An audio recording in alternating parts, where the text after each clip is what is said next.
Hello दोस्तों, welcome to our YouTube channel math with Manoj. जहां पर हम सभी ने मिलकर एवरेज के चैप्टर में काफ़ी कंसेप्टों को समझा है और काफ़ी अच्छे अच्छे क्वेश्चन भी हमने किए हैं। उसी सीक्वेंस में आज हम करेंगे प्रीवियस ईयर क्वेश्चन, जो कि हाई लेवल क्वेश्चन होंगे। तो जो भी नए बच्चे चैनल पर आए हैं वो चैनल को सब्सक्राइब जरूर कर लें और इन सभी क्वेश्चन की पीडीएफ आपको नीचे डिस्क्रिप्शन लिंक से मिल जाएगी। आज का हमारा फर्स्ट क्वेश्चन है। ये क्वेश्चन काफ़ी बार एसएससी के एग्जाम में आया है भाई, सीपीओ में भी आया है और सीजीएल में भी आया है। इसे देखते हैं। ए और बी की मासिक आय का औसत 80,000 रुपए है और बी और सी की मासिक आय का औसत 75,000 रुपए है और सी व ए की मासिक आय का औसत 78,000 रुपए है। तो ए की मासिक आय ज्ञात कीजिए। अब इस क्वेश्चन को आप बेसिक से भी बना लेंगे भाई, और भी कुछ तरीके हैं इसको बनाने के, लेकिन बात होती है एग्जाम के अंदर टाइमिंग की कि आप कितनी जल्दी किसी क्वेश्चन को सोल्व कर सकते हैं। उससे नहीं करना भी, उससे टाइम काफी ज्यादा लग जाएगा। ऐसे क्वेश्चन में आप लोगों को क्या करना, क्या दे रखा है, ए प्लस बी, ए व बी का औसत दे रखा है हमें कितना भाई, 80,000 रुपए। मैं वैसे लिख रहा हूं आप लोगों को समझाने के लिए, आप डायरेक्ट दिमाग में भी ये चीजें सोल्व कर सकते हैं। बी व सी की औसत कितनी दे रखी है अभी उन्होंने, 75,000 रुपए, और सी व ए की औसत कितनी दे रखी है अभी, 78,000 रुपए। अब उन्होंने ए की मासिक आय हमसे पूछी है। देखो भी, ए की मासिक आय निकालनी है तो आप लोग जिसमें भी ए आप लोगों को दिखाई दे रहा है उन दोनों को जोड़ लो, और जो इसमें ए नहीं है उसको उसमें से माइनस कर दो। यानी कि हम इन दोनों को जोड़ लेंगे, 80 और 78 कितना हो जाएगा, 1,58,000 हो जाएगा। और ए की आय निकालनी है तो जिसमें ए नहीं है उसको माइनस कर देंगे, यानी इसमें से 75,000 हम माइनस कर देंगे। तो आंसर कितना आ जाएगा, 0,0,0,3 और 15 में से 7 गए 8। तो ए की मासिक आय कितनी आ जाएगी, 83,000। आप बहुत जल्दी सोल्व कर लेंगे। इसी प्रकार अगर मेरे को बी की मासिक आय निकालनी होती तो जिसमें भी बी है मैं उनको जोड़ लेता, और जहां पर बी नहीं है उसको उसमें से माइनस कर देता। यानी कि जिसकी आय आप लोगों को निकालनी है तो जिन भी दो में वो दिखे उनको जोड़ लो और तीसरे वाले को उसमें से माइनस कर दो, आपका आंसर आ जाएगा। ये सीपीओ के एग्जाम में आया है। यदि आप एसएससी की तैयारी कर रहे हैं तो ये सभी के लिए क्वेश्चन करवा रहा हूं मैं भाई। एसएससी या फिर किसी भी कम्पिटेटिव एग्जाम में जितने भी क्वेश्चन बन सकते हैं उन सभी को टारगेट करके मैं ये क्वेश्चन करा रहा हूँ। तो आप चाहे एसएससी सीजीएल की तैयारी कर रहे हो या एसएससी सीएचएसएल, एमटीएस या CPO, Haryana CET, NTPC, railway, किसी भी एग्जाम के लिए तैयारी कर रहे हो तो ये क्लास सभी के लिए है। तो आप लोग इन्हें अच्छे से समझें भाई। ये मत समझे एसएससी का क्वेश्चन है तो हमारे नहीं आएगा, ऐसा कुछ नहीं है भाई। सभी एग्जाम का लगभग क्वेश्चन बैंक या फॉर्मूले तरीके जो भी है वो सबके सेम ही होते हैं। तो इसे समझें भाई। तीन व्यक्ति एल, एम व एन का औसत वजन 93 किलोग्राम है। एल व एम का औसत वजन 89 किलोग्राम है और एम व एन का औसत वजन 96 किलोग्राम है। तो एम का वजन क्या होगा। यदि अपने को उसी की तरीके से भाई एम एन का दे दिया, एल एम का दे दिया, एन और एल का भी दिया होता, तीनों का दिया होता भाई, फिर तो वही तरीका अपना लेते, जिसमें है उसको जोड़ लो और जिसमें नहीं है उसको माइनस कर दो। लेकिन यहाँ पर दो ही दे रखे हैं अभी। तो देखो एल, एम और एन अगर तीनों लें, इनका औसत वजन कितना है, 93 kg है। यदि हम एल और एम को ही देखें तो औसत वजन कितना है, 89 kg है। और एम और एन का औसत वजन कितना है, 96.5 kg है। ठीक है, यहाँ पे देखें तो डेविएशन कितने का आ गया भाई, डेविएशन टोटल एवरेज तीनों का इतना, यहाँ पे डेविएशन कितने का है, -4 का। ठीक है, -4 का डेविएशन है। यानी कि एक के लिए -4 है, दो बंदे हैं तो कितना हो गया डेविएशन, -8 का। ठीक है, तो मतलब क्या हुआ, एल और एम कितना है, -8 का डेविएशन है। जब इसके अंदर एन भी आ जाएगा, एन भी काउंट होगा, तो एवरेज कितना हो जाएगा, 93। यानी कि वो एन क्या करेगा, इस डेविएशन को खत्म करेगा भाई। ये 8 कम है तो एन वाला इससे 8 ज्यादा होगा। यानी कि फिर एन का वेट कितना आ जाएगा भाई, जब तीनों एक साथ है तो 93 तो उसके पास भी है, लेकिन उसने बाकी दो को कितना दे रखा है, 8 दे रखा है, -8 है। यानी इन दोनों का वजन एवरेज से -8 है, यानी 8 कम है। लेकिन फिर बाद में ये क्या हो गए, तीनों का एवरेज कितना आ गया, 93। यानी इनको 8 दिया है किसी ने, किसने दिया है? तीसरे वाले बंदे ने यानी n ने। तो उसने 8 बांट भी रखा है, तो उसका खुद का वेट कितना है? 101 है।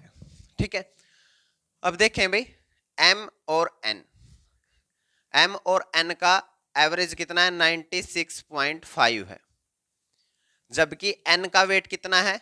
अगर n का मैं वेट देखूं तो वो कितना है? 101 है। एवरेज से कितना ज्यादा है भाई? ये इन दोनों का एवरेज कितना है? 96.5 है और n का वेट कितना है? 101 है। तो ये कितना ज्यादा है? 4.5 ज्यादा है। इस या फिर इसको आप 101 में से घटा के देख लेंगे तब भी यही आंसर आएगा, 4.5। देखो भाई, अगर कुछ भी नंबर है, 3 नंबर मान लिया मैंने A B C, इस कंसेप्ट को जरूर देख लेना। इनका एवरेज है, मान लिया कि 10 एवरेज है, और C का वेट मेरे को पता है कितना है? 12। तो ये एवरेज से कितना ज्यादा है? 2 ज्यादा है, यानी डेविएशन कितना है? +2 का। तो A का वेट कितना होगा भाई?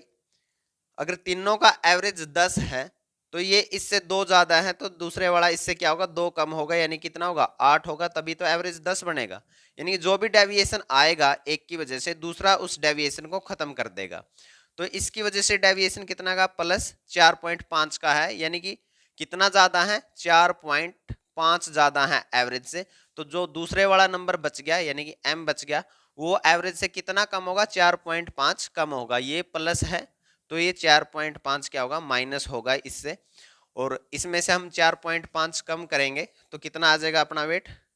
92 आ जाएगा। ठीक है, 92 क्या हो जाएगा? m के लिए वेट हो जाएगा। ये हमारा क्या होगा? तो अभी इस क्वेश्चन में हमने क्या देखा कि कुल डेविएशन हमेशा क्या रहता है? 0 रहता है भाई। यानी कि अगर A B C 3 नंबर है, हमने मान लिया तीनों का जो एवरेज है वो 100 है, तीनों का एवरेज क्या है? 100 है, और B मैंने मान लिया कि B भी 100 है। ठीक है, अब मेरे को किसी ने बोल दिया कि C तो 150 है और B कितना है? 100 है। ये तो एवरेज ही है, तो इससे तो कोई फर्क पड़ेगा नहीं, ये तो एवरेज के बराबर ही है पहले से ही। लेकिन ये वाला इससे कितना ज्यादा है? 50 ज्यादा है। ठीक है, तो ये वाला नंबर जो ये बच गया, ये कितना होगा? ये इस वाले से, यानी कि एवरेज से ये वाला नंबर 50 ज्यादा है, तो ये एवरेज से 50 कम होगा भाई। तो 50 कम होगा तो ये कितना आ जाएगा? 50 आ जाएगा। उसी प्रकार से अगर हमें एवरेज दिया होता है भाई कि 2 नंबर हैं A और B, उनका एवरेज 1000 है, और B की मेरे को किसी ने वैल्यू दे दी कि B तो अपना कितना है? 600 है।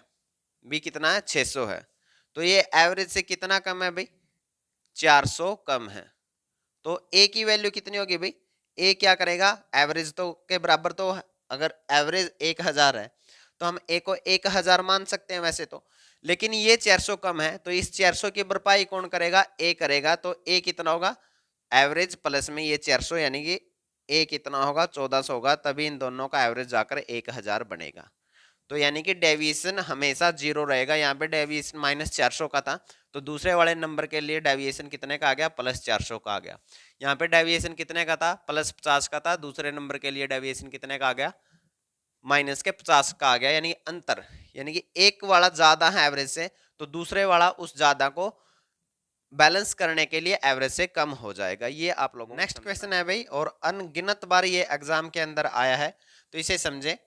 40 छात्रों के औसत अंक 68 यानी कि 68 हैं। बाद में पाया गया कि 2 विद्यार्थियों के अंक गलती से 84 व 46 के स्थान पर 48 व 64 लिख दिए गए, तो सही औसत क्या होगा? सही औसत हमें बताना है।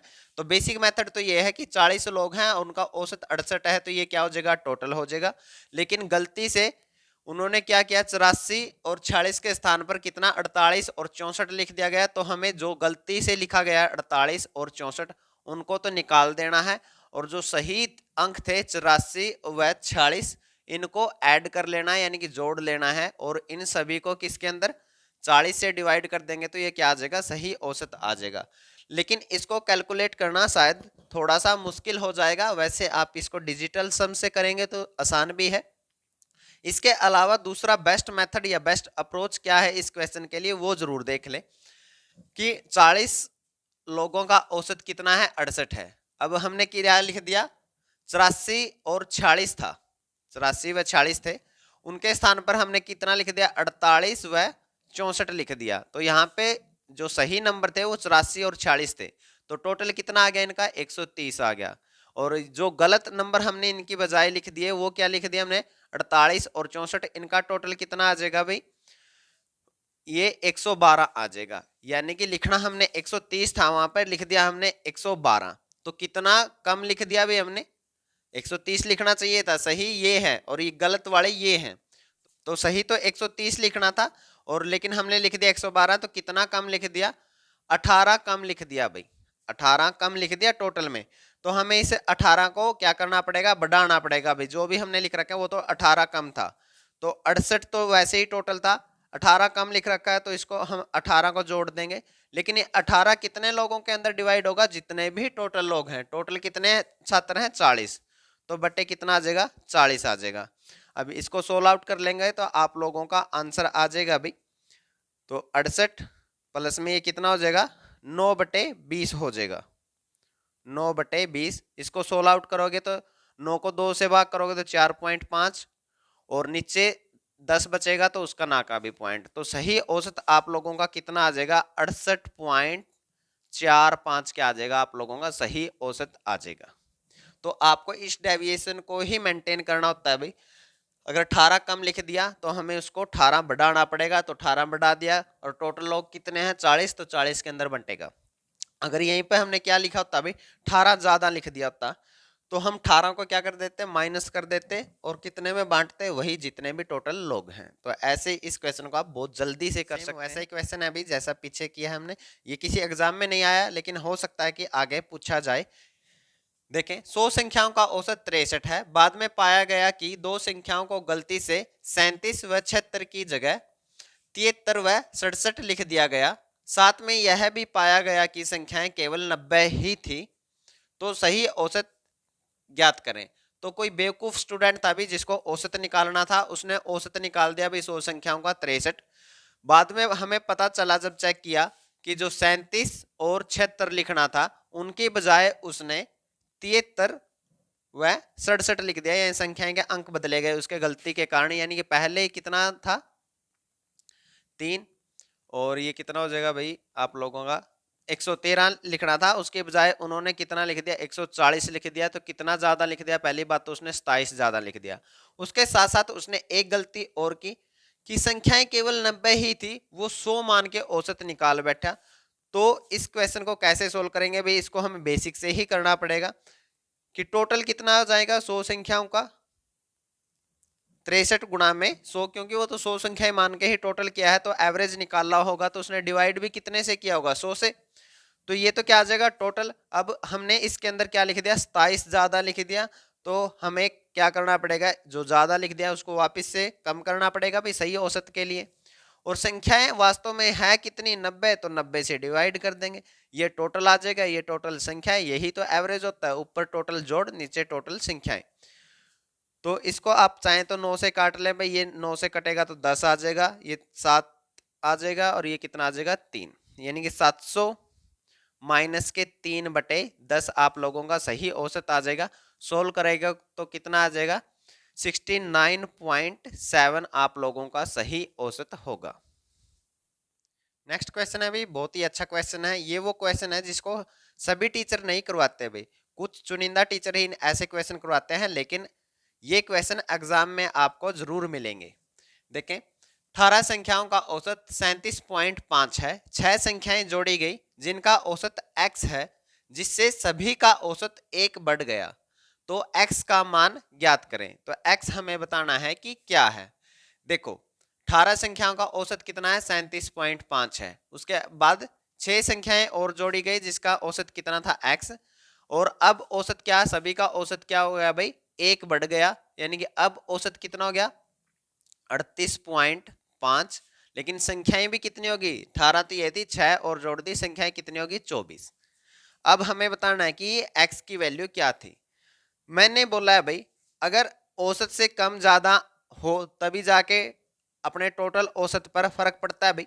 अगर ये 6 संख्याएं हैं, इन ये सभी की सभी या इनका औसत कितना होता है 37.5 होता, तो फिर तो औसत पे कुछ फर्क पड़ता ही नहीं भाई। इनका भी औसत कितना है 37.5 है, इनका भी औसत कितना होता है 37.5 होता, तो फिर टोटल औसत कितना रहता, 37.5 ही रहता भाई, कोई फर्क ही नहीं पड़ता।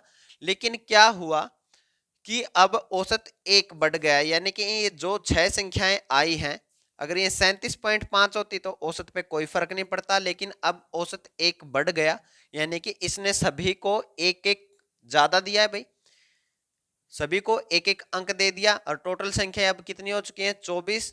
तो 24 अंक इनके पास ज्यादा थे। अब इन 6 का औसत ही हमें निकालना है, तो ये 24 किसके अंदर बंटेगा, 6 के अंदर। तो 6 चौके 24, यानी 37.5 प्लस में कितना आ जाएगा, 4, यानी इन 6 संख्याओं का औसत कितना है, 41.5। और इन 6 संख्याओं का औसत कितना बोल रखा था, x, तो x की वैल्यू कितनी है, 41.5। ऐसे आप इन क्वेश्चन को सोल्व कर सकते हैं। नेक्स्ट क्वेश्चन है भाई, जो CGL 2018 और CPO 2019 दोनों में आया है भाई, इसको ध्यान से समझे। एक समूह का औसत वजन 75.4 किलोग्राम था।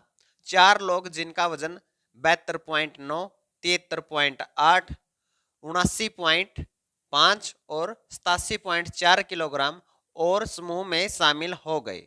ठीक है, 4 लोग थे जिनका वजन ये था, वो समूह में और शामिल हो गए, जिससे समूह का औसत वजन 240 ग्राम बढ़ गया। तो प्रारंभ में समूह में कितने लोग थे, यानी शुरू में कितने लोग का ये समूह था, ये हमें बताना है भाई। देखो, हमें नहीं पता पहले कितने लोग थे, लेकिन औसत कितना था, 75.4 किलोग्राम था। अब फिर अलग अलग वेट के 4 लोग आ गए, 72.9 किलोग्राम, 73.8, 79.5 और 87.4। ठीक है, तो हम यहां से क्या कर लेंगे, डेविएशन देख लेंगे। तो इसके साथ डेविएशन कितने का है भाई, ये कितना है, 5 माइनस के 2.5 का, और इसके साथ डेविएशन कितने का है, माइनस के 1.6 का, और इसके साथ डेविएशन कितने का है भाई, प्लस के 4.1 का, और इसके साथ डेविएशन देखोगे तो कितने का है, 12 किलोग्राम का। ठीक है, तो ओवरऑल डेविएशन कितना का हो जाएगा भाई, ये कितना है, 1, 3 और 1 कितना हो जाएगा, 4, ये माइनस का 4.1, ये प्लस का 4.1, तो ओवरऑल डेविएशन कितने का आया, 12 किलोग्राम का आया है भाई। अब ये जो मतलब ये हुआ कि ये 4 लोग जो आए हैं, ये एवरेज से कितना ज्यादा लेके आए हैं, 12 किलोग्राम लेके आए हैं। तो एवरेज निकालने के लिए हमें क्या करना पड़ेगा, इस 12 किलोग्राम को सभी लोगों के अंदर बांट देना पड़ेगा, और जब सभी के अंदर बांटते हैं तो एवरेज कितना बढ़ गया, यानी कि 240 किलोग्राम बढ़ गया। तो यानी कि हर एक बंदे को कितना मिला, 240 किलोग्राम मिला। 240 किलोग्राम मिला, तो हमें बताना कि बंदे कितने हैं, तो हम 12 किलोग्राम को 240 से डिवाइड कर देंगे। लेकिन ये ग्राम है और ये किलोग्राम है, तो इसको हम किलोग्राम में चेंज कर लेंगे, 12,000 ग्राम बटे में 240। यहां से क्या आ जाएगा, लोगों की संख्या आ जाएंगी कि समूह में कितने लोग हैं, लेकिन कब की, जब ये 4 लोग ऐड कर लिए उसके बाद की संख्या हमारे पास आएगी। तो इसको कैंसिल आउट कर ले, 0 से 0 काट दिया, 12 से काटोगे तो ये कितना आ जाएगा, 100 आ जाएगा, और ये कितना आ जाएगा आप लोगों का, 12 दूनी 24, 100 बटे 2, यानी कितने लोग आ गए, 50 लोग आ गए भाई। समूह में कितने लोग हैं, 50 लोग हैं। लेकिन ये संख्या कब की आई है, जब ये 4 लोग हमने समूह के अंदर ऐड कर लिए। हमें बताना है कि पहले कितने थे, तो पहले इससे 4 लोग कम थे, यानी कि पहले टोटल लोग कितने थे, वहां पे 46 लोग थे समूह में। तो ऐसे इसको आप सोल्व आउट कर सकते हैं। तो आज के लिए इतना ही। उम्मीद है आप लोगों को सभी क्वेश्चन अच्छे से समझ में आए होंगे। अभी कुछ क्वेश्चन और बाकी हैं जो काफ़ी इंपॉर्टेंट हैं और पीछे के एग्जाम में भी आए हैं, तो वो करेंगे हम नेक्स्ट वीडियो में। जो भी नए बच्चे आए हैं वो चैनल को सब्सक्राइब कर लें, और जितने भी आप लोगों के साथी दोस्त कॉम्पिटिटिव एग्जाम के लिए मैथ की प्रिपरेशन कर रहे हैं, उनके साथ वीडियो को शेयर जरूर करें।